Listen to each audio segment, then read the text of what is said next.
तो दोस्तों, आज की कहानी है सिलीगुड़ी के बारे में। सिलीगुड़ी जहाँ कोहरा सिर्फ ठंड नहीं लाता बल्कि ऐसी कहानियाँ भी लाता है जिनका सच आज तक दबा हुआ है।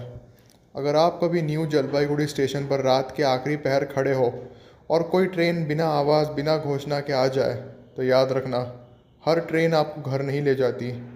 आज की कहानी सिलीगुड़ी की उस ट्रेन की है जो टाइम टेबल में नहीं थी लेकिन फिर भी चलती है। कहानी: सिलीगुड़ी से आने वाली आखिरी ट्रेन। सिलीगुड़ी एक ऐसा शहर जो पूरी तरह कभी नहीं सोता। चारों ओर घने जंगल, चाय के बागान और कोहरे में लिपटी रेलवे लाइन। यहाँ लोग कहते हैं कोहरा सिर्फ रास्तों को नहीं ढकता बल्कि राज भी छुपाता है। यह घटना 2018 की है। रोहन एक सेल्स एग्जीक्यूटिव था जिसकी पोस्टिंग 6 महीने के लिए सिलीगुड़ी में हुई थी। एक रात देर से क्लाइंट मीटिंग ख़त्म करने के बाद वह न्यू जलपाईगुड़ी रेलवे स्टेशन पहुंचा। घड़ी में समय था रात के 11:45। स्टेशन अजीब तरह से शांत था। न कोई चाय वाला, न कोई आवाज़, बस दूर कहीं हवा की सीटी सुनाई दे रही थी। सिलीगुड़ी जंक्शन जाने वाली आखिरी लोकल ट्रेन आने वाली थी। तभी रोहन की नज़र ऊपर डिजिटल बोर्ड पर पड़ी। बोर्ड कुछ सेकंड के लिए झिलमिलाया और उस पर एक ऐसा ट्रेन नंबर दिखा जो कभी था ही नहीं। अब रोहन कुछ समझ पाता उससे पहले ही प्लेटफॉर्म पर ट्रेन आ गई।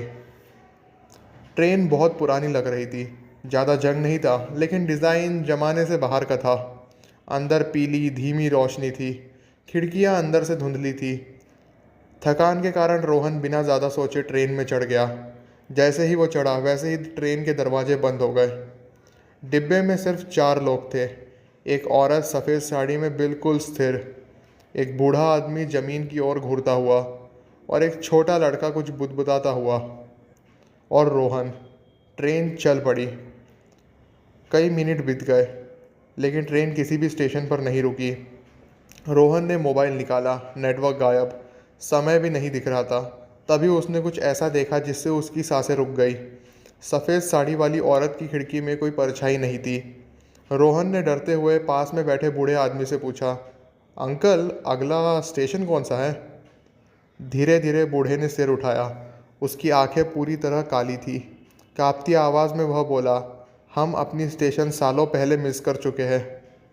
तभी लड़के ने बुदबुदाना बंद किया और रोहन की ओर देखा और कहा, भैया, आपको यहाँ नहीं होना चाहिए था। अचानक लाइट्स ज़ोर ज़ोर से झिलमिलाने लगी।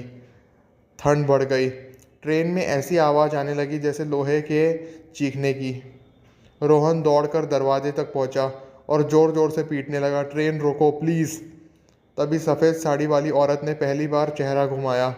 उसका चेहरा जला हुआ था, आंखों में सिर्फ खालीपन। वह धीमे से बोली, सिलीगुड़ी खोए हुए लोगों को जाने नहीं देती। अचानक ट्रेन जोर से रुकी। दरवाजे खुल गए। रोहन प्लेटफॉर्म पर गिर पड़ा। जब उसने पीछे मुड़कर देखा, न ट्रेन थी न पटरी, सिर्फ घना कोहरा और एक टूटा हुआ बोर्ड। उस पर लिखा था, सिलीगुड़ी भूत प्लेटफॉर्म 1991 की दुर्घटना के बाद बंद। अगली सुबह लोगों ने रोहन को बेहोश हालत में पुराने रेलवे लाइन के पास पाया। जब उससे पूछा गया कि क्या हुआ, तो उसने सिर्फ इतना कहा, अगर सिलीगुड़ी में कोई ऐसी ट्रेन दिखे जो टाइम टेबल में न हो तो कभी उसमें मत चढ़ना, क्योंकि कुछ ट्रेनें यात्रियों को नहीं, आत्माओं को इकट्ठा करती हैं। आज भी सिलीगुड़ी के पुराने रेलवे ट्रैक रात के वक्त कोहरे में डूब जाते हैं। कहते हैं कुछ लोग अब भी पीली रोशनी वाली उस ट्रेन को देखते हैं। और अगर आप कभी ऐसी ट्रेन में चढ़ने का मन बना ले तो एक बात याद रखना, टिकट ज़रूर देख लेना, क्योंकि कुछ सफ़र वापसी के लिए नहीं होते।